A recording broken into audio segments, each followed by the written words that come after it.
Hello everybody, it is Friday the 20th of October.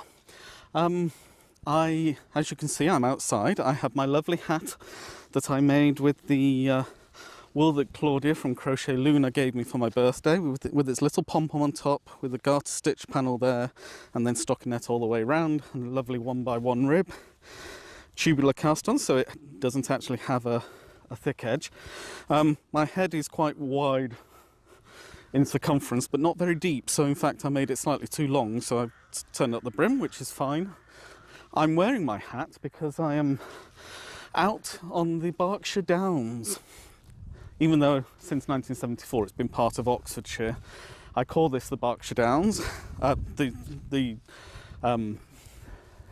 English predilection for naming things the opposite of what they actually are. The Berkshire Downs are in fact uplands, rather like the Yorkshire Dales are actually the valleys between the peaks of the hills, the Howardian Hills. The Berkshire Downs is a series of rolling hills through the south of England, and along it are a collection of ancient footpaths called the Ridgeway, which some of them are Iron Age, we know for certain. Some may be even older than that, possibly even Neolithic in origin, and it's a very popular spot for ramblers to come walking. So I come to this location, and I'm sorry if I sound a bit out of breath. It's not too bad a hill, but it's very breezy out here today.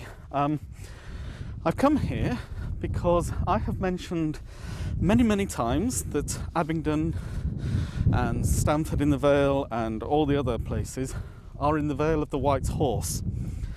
And for those of you who love history, today is an episode where frankly you have hit the mother lode, because I am in a place of, as you can see, natural beauty, breathtaking beauty really, as far as the eye can see in all directions.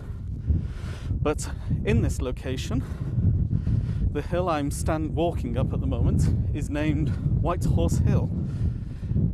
And that should give you quite a strong clue as to the first thing that we're actually going to see as we come along here. It's in this area there are several different locales. There's White Horse Hill, at the top of which is an Iron Age fort, which we'll come and see shortly. On the side of which is the White Horse, which is a series of channels dug into the hillside and then filled with chalk. So it's not just a scratching on the surface, it's actually a fully developed monument. Both the Iron Age fort and the White Horse have their origins in the late Bronze Age, early Iron Age, which in Britain means about 1000 BC. So both monuments are about 3,500 years old. And just in front of the main hill is a smaller little hillock called Dragon Hill, and I'll explain why it's called Dragon Hill. But there's a plateau on top of the little hillock, and that's believed to have been formed at about the same time as the other two monuments. And then later we will go around to the other side and we will go to Wayland Smithy, which is a much older monument, is Neolithic in origin, and is believed to have been built around 5,500 years ago. But we'll come to that shortly. So I'm just going to walk up to the top of the hill now, and I'll let you see more as and when I've got more to show you. So speak to you in a moment. Well, that was a bit of a trek. I'm now about 9/10 of the way up White Horse Hill. The sun is just beginning to go down in the western sky. For those who want to know, the White Horse is about, breathlessness. It's a steep climb, as you can see, and it's also very windy still up here. Catching your breath in the wind is not an easy task. The White Horse Hill is 5 miles south of the town of Farringdon and 5 miles west of the town of Wantage. It's now part of the ceremonial county of Oxford, but was throughout most of English history part of the historical county of Berkshire. And I think from this angle you can see the markings and how the White Horse is actually constructed. The circle that you can see here is the horse's eye. I will get some aerial photography shots of the White Horse so you can see it in all its splendour. What the artist called the beak of the horse, which is this area here, the beak of its mouth, was had an archaeological dig carried out just to see how old the monument actually is, and it was discovered that the tools that were used were those that were available in the Iron Age or the Late Bronze Age. So there was evidence of metalworking rather than merely flint working in digging out the channels. I think you can also see that the white area is mostly blocks of chalk which are pounded into place. Until recently, when monuments such as this came under the aegis of the National Trust and English Heritage, and this whole area is a scheduled ancient monument because of the Neolithic and Iron Age properties that are here. Until the National Trust was given the land, it was custom from villages and towns hereabout for the local people to come up and repair the White Horse every 70 years or so. And it's believed that the White Horse, which itself spawned many a more modern copy in the 19th century, is one of the oldest such publicly maintained monuments anywhere in the world. The little hillock you can see just in the distance, and you might just be able to see on the top of it a white chalk area round about there. Sorry, my finger then makes it all go out of focus. I do apologise.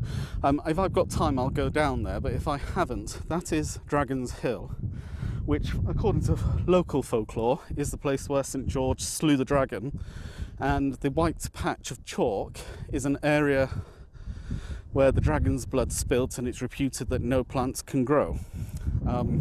Given that St George was actually a Greek saint from Asia Minor, what is now Turkey, and that dragons are mythological beasts and therefore don't exist, clearly the story isn't entirely true, but it is very much the local legend. I'm now going to go up to the top of the hill. You can follow the path round. It's not that far to walk now.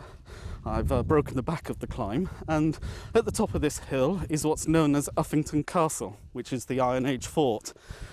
And it's named Uffington Castle because the village of Uffington can just be seen at the foot of the hill, nestling amongst the trees there. I'll just walk on up to the top. As I say, this is an Iron Age fort, but archaeological digs that have happened here have demonstrated that there were no permanent residences on the top of this hill, which, if you were here with me, I think you'd appreciate the amount of wind that blows across the downs at this point. Nobody would want to live on top of the hill. Where the village of Uffington is, nestled on the leeward side of the hill, as it is a far more sensible place for people to live. There have been a couple of post holes found up at the castle, and you can just see the banks coming along the skyline just along here, and there's a dip there, and that's one of the entrances into the fort. So the design of the fort is to have a huge earthwork, probably with a palisade along the top, and in theory it is a defensive fort. It would be possible for people under attack in the local villages to move temporarily to the safety of the fort. Sorry, I'm getting very breathless, walking, talking, and this wind blowing straight down my throat. Theoretically, it could be a defensive arrangement, and it is thought that this second smaller ditch is probably also original, in that it was quite normal to have two rings of what's the word? Embankments. I can't think. Yes, embankments is the word. It would work, but what the odd thing about it is that what would normally happen down here is that the ditch would be a lot closer, a lot narrower, and the two banks of earth a lot closer together in what is called in military circles an ankle breaker ditch, so that you run down and then you're stuck at the bottom because the way out is too sheer a climb. So we're coming into Uffington Castle now.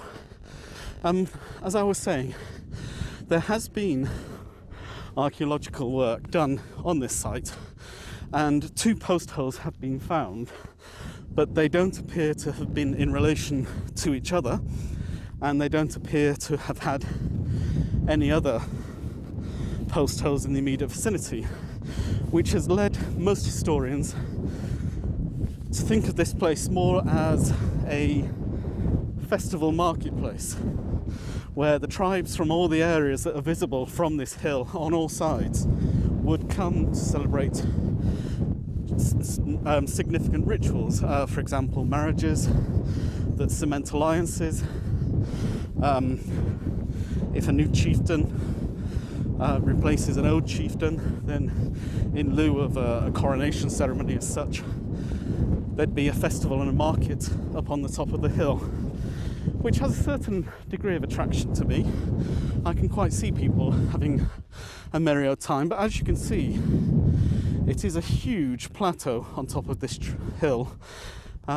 It must have taken an awful lot of work 3,000 years ago to build.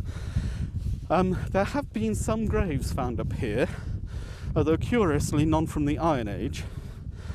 We have some Romano-British graves, so graves of Britons who died, but after the Roman conquest in AD 43.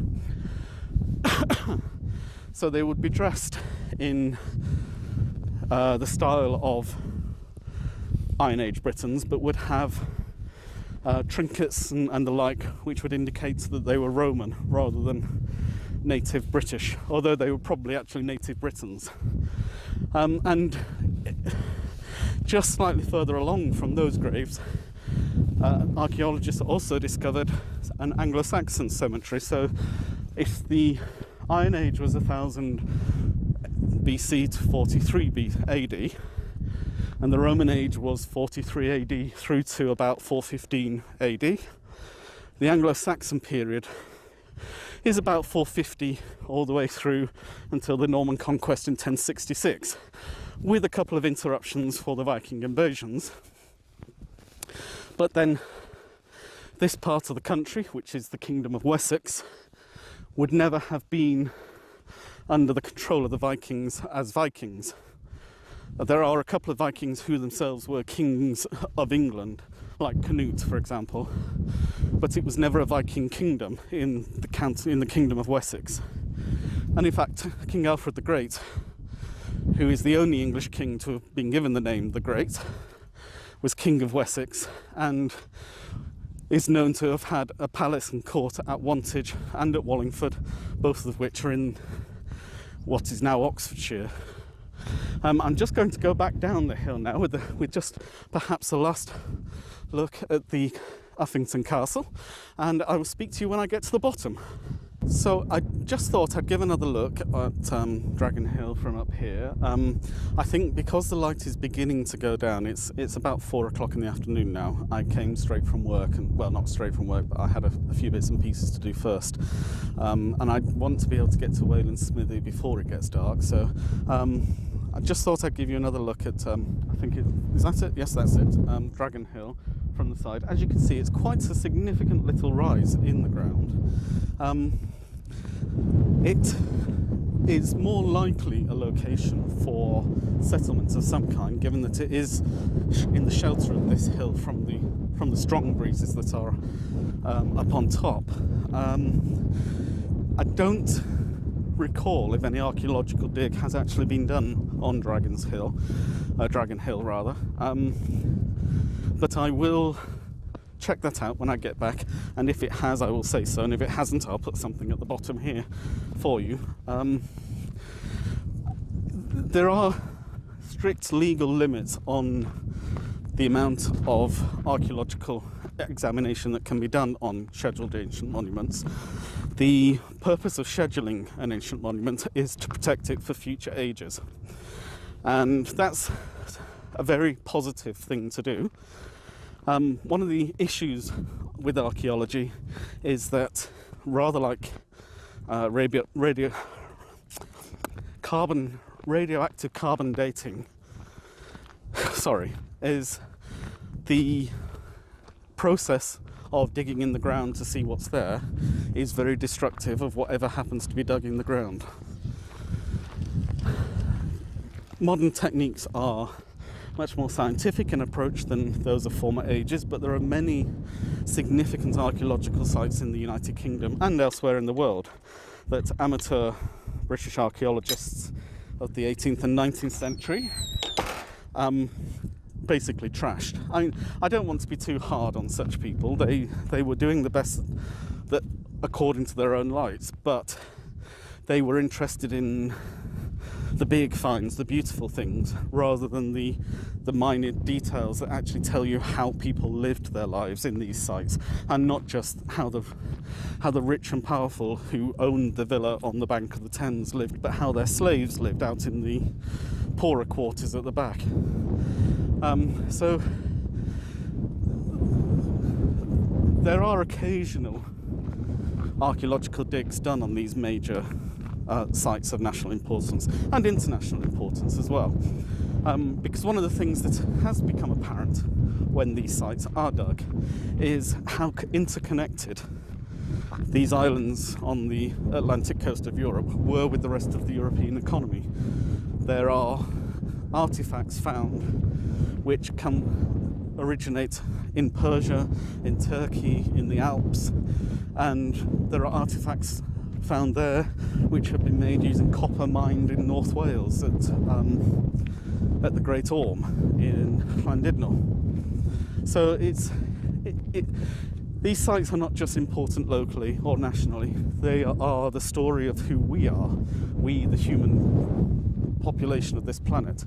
And so there is a duty of care not to destroy more than is necessary, and in the full and certain knowledge that techniques of the future, which we can't even begin to imagine now, may render such processes as digging in the ground completely redundant. And so there is a genuine desire to know, but also an honourable desire to preserve and protect. This is a beautiful place. If anybody ever comes down to this part of the country, the Ridgeway and the Berkshire Downs, but just this particular area of Oxfordshire is a very beautiful place. About 10 miles west of Oxford and about 15 miles north of here is another village town of Stanton Harcourt, in which a series of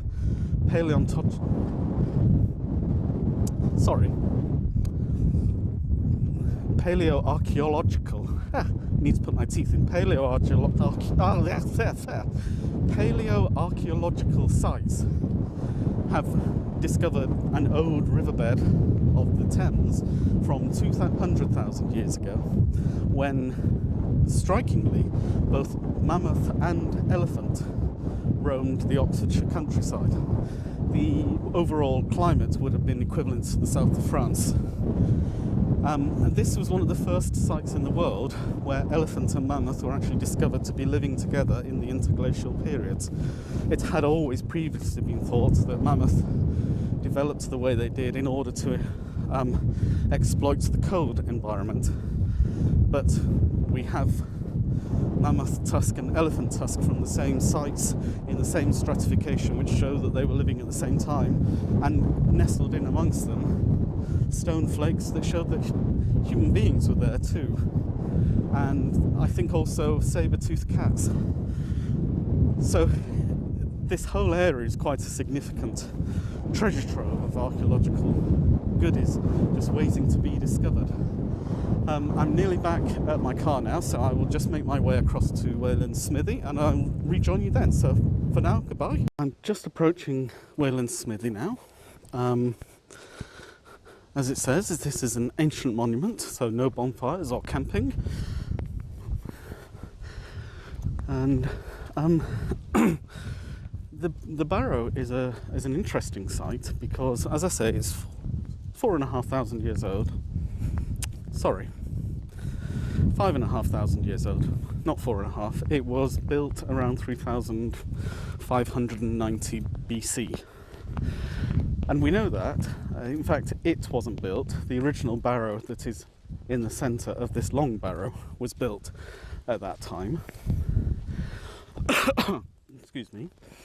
The long barrow that we now see on top was actually built around 90 years later. And we're just going to have a look around. I've never been here before, so this is a first for me. I'm really quite keen to see the place. It's a really impressive construction.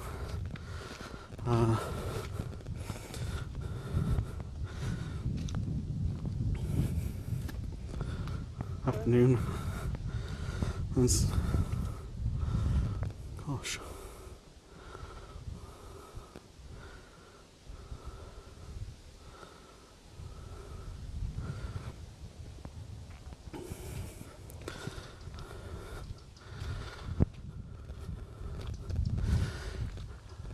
Now you'll be able to see that there are quite large Saracen stones.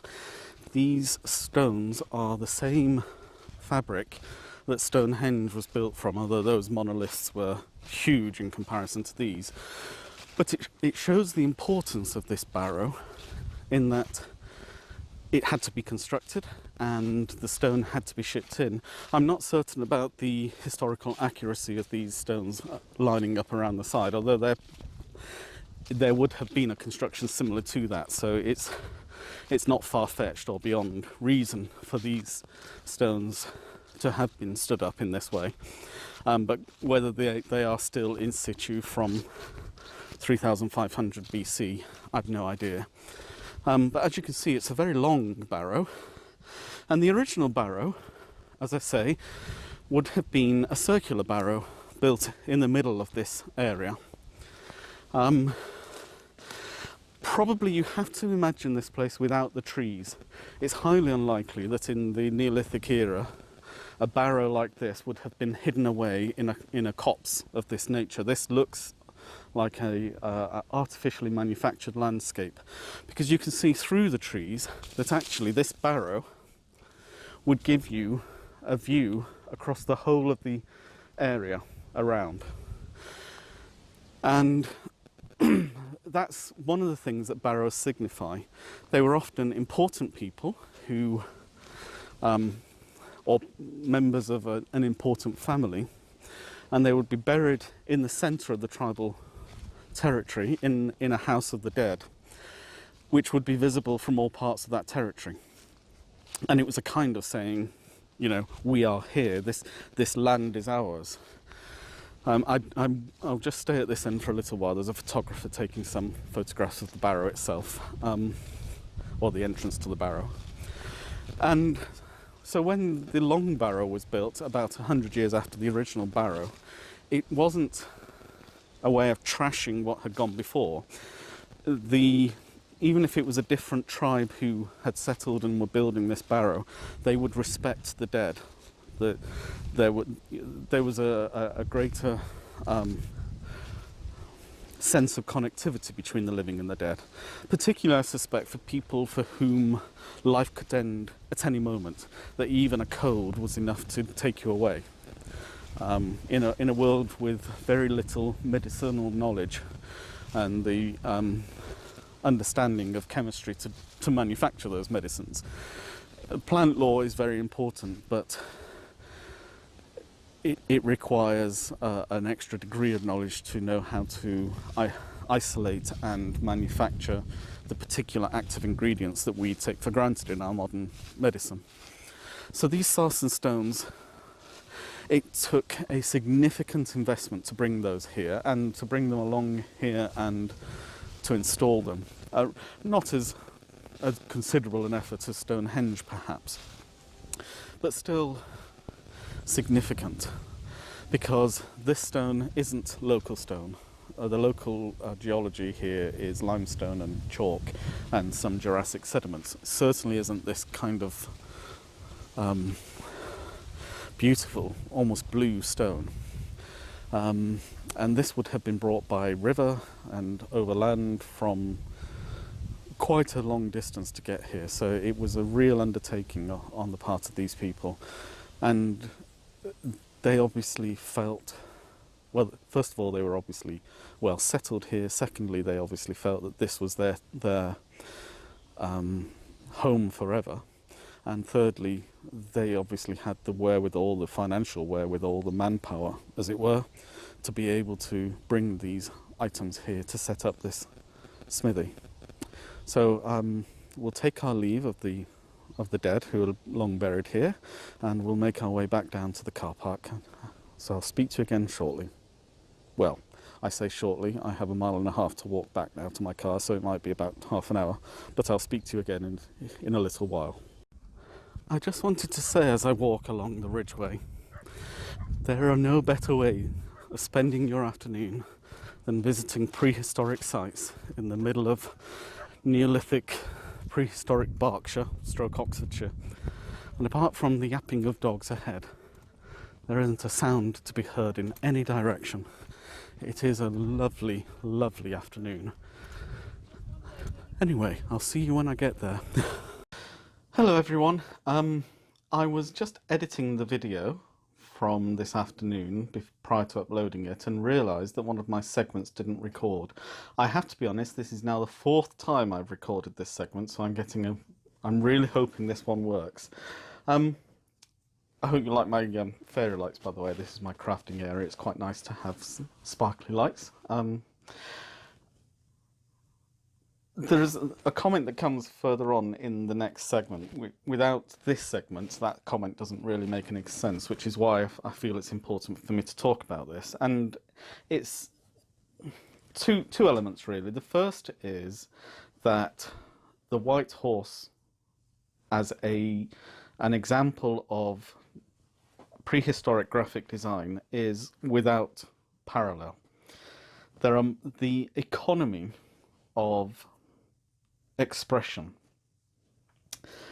if you like, the single strokes that convey both shape and form and function of this beautiful, powerful creature galloping across the hillside. It's breathtaking. There's no other word for it. It is.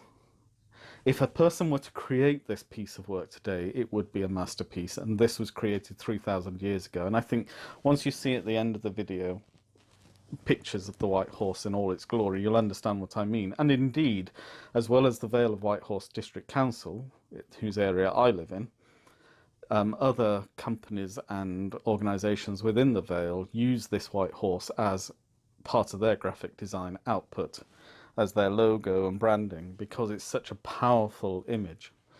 There has been some dispute, I won't say controversy, I'll say dispute, over whether it is actually a white hound rather than a white horse. And I have to confess, I fall on the white hound side of the fence rather than the white horse. And it appears that the first time in writing that the idea of the white horse exists is in the cartulary of Abingdon Abbey in around 1076, which 1076 is halfway between the Conquest in 1066 and the Domesday Book in 1086, and is about 150 years after the founding of the Abbey as well. And the cartulary is a collection of documents referring to manors and title deeds and owners of benefice and all that kind of thing. So it's the worldly goods of the monastery and the people who get to exercise those goods. benefit from the income from them. And in this cartulary, it refers to the manor of the White Horse Hill, and because of the strength of Abingdon Abbey and its position as the second abbey in England after Glastonbury, later chronicles of the 12th and 13th centuries also refer to White Horse Hill in South Wales and in the southwest of England. So the name White Horse Hill has been around for about 1,000 years, which is enough time for it to have some kind of impact on the psyche of the people who live around here. So it would be very difficult to change it to the White Hound Hill. And you know, you can make the argument, well, it's only 1,000 years and the monument has existed for 3,000 years, so what did they call it before some monk decided it was a horse? And in fairness, we will never know, because the Bronze Age and Iron Age are known as prehistoric for precisely the reason that there is no documentary evidence of any kind whatsoever for them. All that we have are the monuments and the remnants of their living and impact on the environment in the ground. With the beginning of the Roman age, so from 43 AD through to 400 AD, we begin to have written history. But England was a province on the very edge of the Roman Empire, on the very edge of the known world as far as the Romans were concerned. And although there are stories to be told of this province, they're not particularly detailed.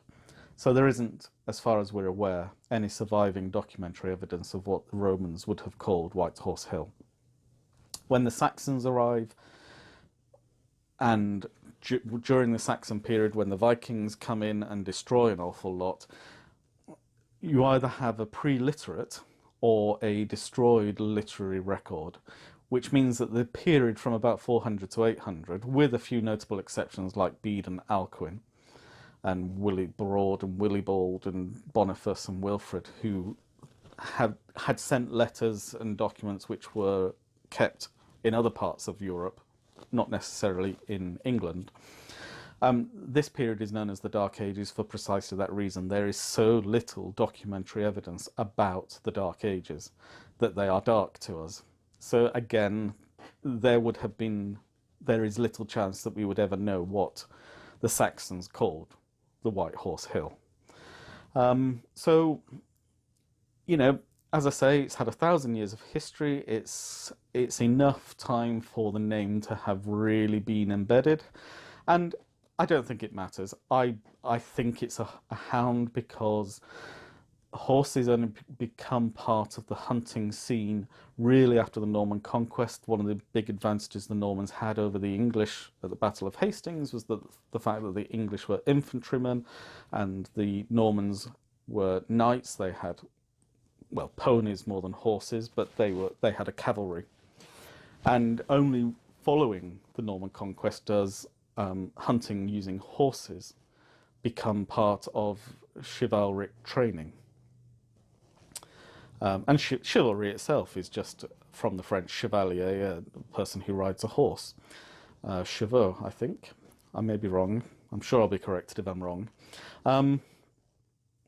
So in the pre-Norman period, it's likely that hounds were used for hunting, but very unlikely that horses were. Horses were more the powerful animals that helped you to plough fields and do all the heavy lifting, the grunt work around the farmstead.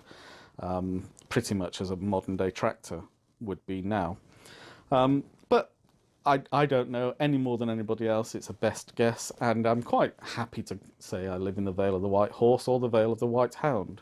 They both have a lovely ring of antiquity about them. And so, having explained the little controversy, I'll now put you back a couple of hours when I was just walking towards Dragon Hill.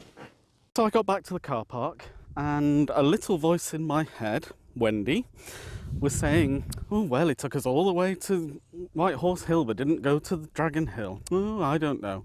So, in honour of the little voice in my head, Wendy, I'm just on my way down to Dragon Hill, which is over there, sorry. As you can see, the road goes down and round. I'm at the bottom. I'll just turn the camera around. I'm at the bottom of the bank on which the White Horse is located, and I'm just following the road down. It's quite a nice walk. Not much in the way of traffic, thankfully, mostly because there's nothing very much in this direction. If you were to drive up here, the car park is on the other side of the hill, so it's as well not to come around that way. But you can see that this is a monumental undertaking to have carved the White Horse or Hound into the side of this hill up at the top. It's quite a nice little walk, actually, and you're very much in the shield of from the breeze. One thing I would say, having made my hat and remembered to bring that with me, that when you're filming at the top of a hill that's blowing quite strongly the whole time, it's as well to bring a pair of gloves as well, which I didn't. So this is rather a beautiful little dip. I don't know if this has any significance. I suspect that this is glacial, carved out of the hillside by glaciers during the last ice age, although I would have to check that fact. But it certainly reminds me of similar escarpments in North Yorkshire, with this same kind of patterning and the same kind of steep hill. And that is actually one of the funny little coincidences in my life. My monastery is in North Yorkshire, Ampleforth, and the A170 runs up White Horse Bank, one of the more modern White Horse monuments that I've mentioned have mimicked, although not copied. The White Horse here is on the side of White Horse Bank. And you can see it as you drive from the town of Thirsk, which, for those who follow James Herriot, is the fictional town of, is it Dallaby? Something like that. In the television series, All Creatures Great and Small, was filmed in Thirsk. There's a helicopter flying away up there. So I'm just coming to Dragon Hill now. There isn't a huge amount known about Dragon Hill, most particularly why is it here. Clearly it has some significance. It's at the base of the White Horse, and it is a platform of some kind, deliberately shaped this way. This plateau is not natural in any way, shape or form, and to have cleared the amount of soil off that must have been done, either to build up the bank or to clear it off the top of the bank, would have taken a significant amount of effort. And so there must be some purpose to it. One of the ideas is perhaps it was a ritual site, but ritual site is just what archaeologists say when they really don't have any idea what a site is for. It really is breathtakingly beautiful up here, and it was a very good idea to come on an afternoon when nobody else really would be around. I'm not antisocial or anything, but these monuments certainly take on a power of their own when viewed in splendid isolation. Ooh, that wind has picked up at the top here. So we've made it to the top of Dragon Hill, and I'll show you the chalk pit, as it were, which nobody quite knows why it's here. But is believed to be where the blood of the dragon was spilled to the ground and soaked into the earth. So there we are. It's not huge, but it's noticeable. Unfortunately, it's very difficult to see the White Horse from this close up. I think you can see some of its outline there. As I say, I will put a photograph in the video so that you can see it in all its beauty and splendour. And it's a striking monument because it's here, and I'll just turn the camera around. It's always a question, why did they do such a thing? Well, first of all, because they wanted to, But why would they want to? Well, it's a statement. It's a statement about beauty, in form and function. A horse or a hound running across the hillside, possibly in the midst of a hunt, which is why I personally favoured the idea of it being a hound than a horse, because hounds were much more commonly used for hunting than horses were, for example. But perhaps it also embodies the spirit of the people who lived here. They wanted a statement about who they were, and this powerful creature in full flight at this peak of its strength, the spirit of that creature embodies the spirit of the people who inhabited this locale. So I think on that very happy note, I'll just give one last lingering look across the plains from our vantage point here, and I will say goodbye, and I will speak to you all again tomorrow. So until then, bye bye.